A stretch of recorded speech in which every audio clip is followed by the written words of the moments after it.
Hello. Welcome to Untethered Fridays. I know it's been a little while since I've done one of these, and I'm not even doing it at the right time right now, but it's back, and I'm going to be doing it at noon from now on. It's like 2. I am thinking about, what I was thinking about talking about today is meaning in life, or life's meaning, or purpose in life, blah, blah, blah. I personally, right now I'm living out at my parents', and it can be kind of easy to feel a little bit empty when I'm so disconnected from things. And so far away from things. I'm just disconnected from a lot of things. And you kind of get the idea that, and then like what I'm doing specifically with my life right now does not give me a great sense of fulfillment. It's just stuff I have to do, and stuff I get to do. I am grateful to have things to do. I am grateful. But I've just been sort of like, I've had that empty feeling, you get when you're like, I don't really know what the point of my life is. You know what I mean? Like, or am I wasting my life? That sort of thing. So, one of the things that Michael Singer talks about is how your life's meaning really is to let go of your blockages and evolve spiritually. So explore the depths of the being that is you, which is great. And then I've been listening to Carolyn Mays. Carolyn Mays. Oh, I gotta make a couple phone calls. I've been listening to Carol Mays, and she's been talking about how, you kind of you have to be coherent in life, meaning your heart and your mind have to be aligned to get anywhere, or to feel, good. I have to understand it a bit more, but I gotta listen to that more. Anyway.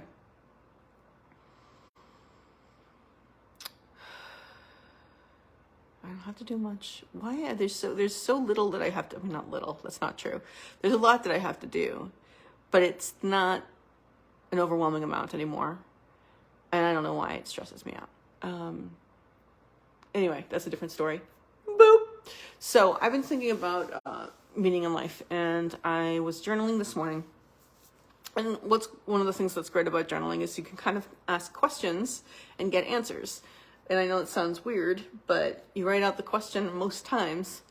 Like if you've been journaling, if you're in it, you write out the question most times, you get an answer. And today my answer was this. Like, this is what you're supposed to be doing. This is your calling. This is what you're supposed to, like. So, well, that was this morning. And I still had to get some stuff together and ready and brush my teeth and blah, blah, blah. So I didn't start doing this until now. But I think a lot of our purpose comes out of the pain we've had in life. I actually want to start a podcast called Pain to Purpose, but we'll see if that's taken. We'll see. That's something later on. So I think that's one thing is you can find meaning in. That's the thing that I'm struggling with is I think we all, for the most part, feel like our lives need to mean, in order for our lives to mean something, they have to affect others. Because, like, significance, I guess, is what it's about, right? Like, why do I matter? And I think these are questions that we, for the most part, all ask ourselves at some point. And they can be hard to come up with meanings with things for. So I think if you're looking for purpose in life, journal, and maybe the answer will come to you. Look around your life at the things that have caused pain and see how you can help others with the same problems. And, you know, let go of your emotional blockages and evolve spiritually.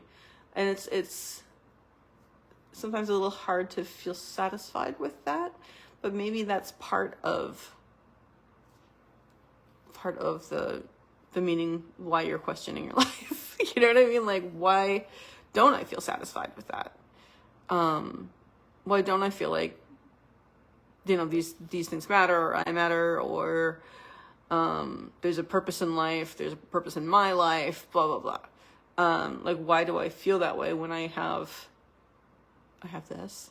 You know what I mean? Like, you know, whatever. People all feel that way. But from the listening to stuff that I've done, it's about aligning your spirit and letting go of past hurt and pain. And then the one of the things Carolyn Mace has said is that the amount of time it takes to manifest something, get you know, have something come to your life that you're asking for,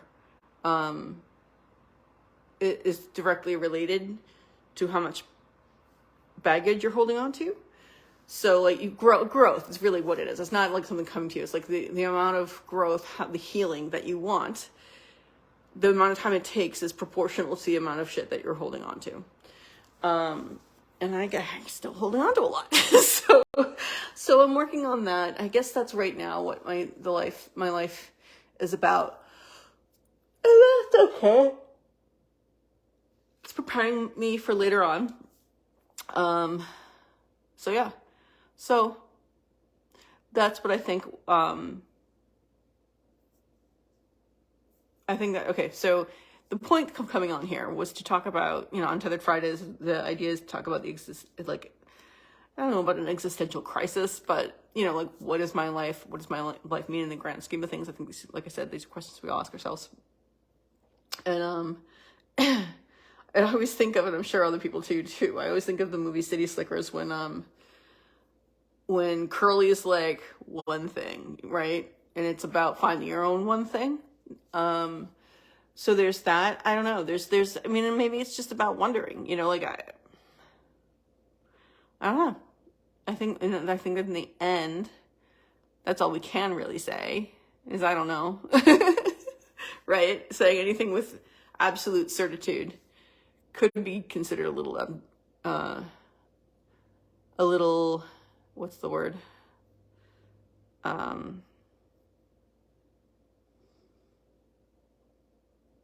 Arrogant. That's the word. I knew it started with an A. You know, like, because the way I see things, anybody who thinks they absolutely 100% know who and what God is and what the purpose of life is, has got to take a step back and check themselves. It's like, who the hell do you think you are? You think you've comprehended it all? You know what God is? You know what? Like, that's just ridiculous. So I have to apply that to myself, right? And while I am, that's gonna come in. While I am distracted, quite clearly, while I am pretty much figured out what I believe things to be, on as far as like how things are made, like energetically. I mean, science has already proven this stuff. Like, quantum is the undifferentiated quantum void from which we all spring. You know, energy and matter is energy, just really, really dense, and very highly organized. Energy organizes itself in such interesting ways. Like, I can see it when I'm looking for it, or when I close my eyes, I can see the patterns energy makes. And, you know, right now for me, it's a bit chaotic because there's a lot of samskaric things that I'm trying to get rid of, or I'm learning to let go. But even within that, I can see patterns that happen, and like it's amazing. Like, why are they forming this? I don't know. But also they do respond to thought. So I will say that the idea that we influence at least energy with our mind is 100% true. And energy being, I don't know, what about the like bringing things to you thing? I don't know about that. We'll see. Anyway, I'm getting way off topic. That was my point about meaning in life. So that's really it. That isn't the best Untethered Friday that I've ever done, but I tried. So I'm grateful for this time I've had at this house with no one else here. It's been great. And I'm grateful that I get answers from the universe when I ask. I'm grateful for the gifts that I've been given and everything that's happened in my life. So good or bad, because they're all learning, growing experiences, and they're all meant to be there. That's something anyway. So I'm grateful for all of that. So I'm going to remind you guys that even if you kind of don't know what you're on the planet for, you can always choose to have a grateful day.